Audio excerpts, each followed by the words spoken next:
बांगालोर सहर आसी पुणी दुखद खबर रसी लगाई युवक आत्महत्या।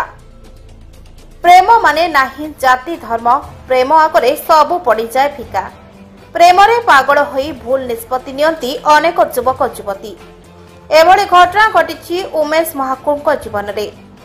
केन्दुझर जिला नंदीपदा थाना अंतर्गत शालनिया ग्रामर सनातन महाकुड़ पुओ राजेश महाकुड़ 26 वर्ष अनेक दिनरू बांगालोर सहर रे सुगी जोमाटो कंपानी रे डेलीवरी बॉय भाबे काम करुथिले।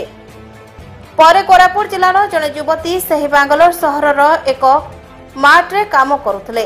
राजेश को उक्त युवती सहित गढ़ी उठितिला प्रेम संपर्क। दुहे दुही को बहुत भल पाउथिले। बेस किछि दिन संपर्क भलरे चलिथिला। भाग्यर विडंबना कोनोसी कारणरू राजेश निज बेकरे रसी लगाई आत्महत्या करिसंती।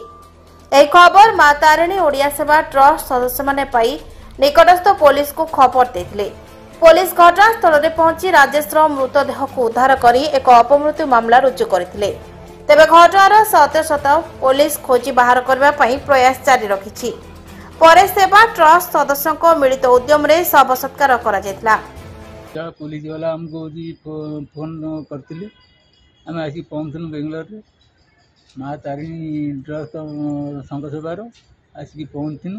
सी आम बहुत साहस सहमति सब देखे जाओ पुओ को देखले देखी पोस्टमार्टम करके आम नौचु मशीन आज्ञा आसलु तो गोटे अघटना घटना घटीगला गोटे घटना तो आसला जहाँ हो सेमती पुलिस आमको सेमती खबर देले। सडनली खबर देला तुम आसिक पहुँचला सी तांकर माँ तारिणी ट्रस्ट जो आमर अच्छी जो संघटा जो अच्छी तो बेंगलोर रे तो एक्चुअली से माने तांको थ्रू रे आसिक पहुँचुଛୁ आम आसिक पहुँचिक थ्रू रे सब जिनस जमी हवा कथा पोस्टमार्टम आरंभ करके आमर शवदाह पर्यंत जेकोसी जिनस से सब जिन साथ देते बेंगलोर आसिक तो सब जिनस ठीक ठाक एवं पर्यटन चलती।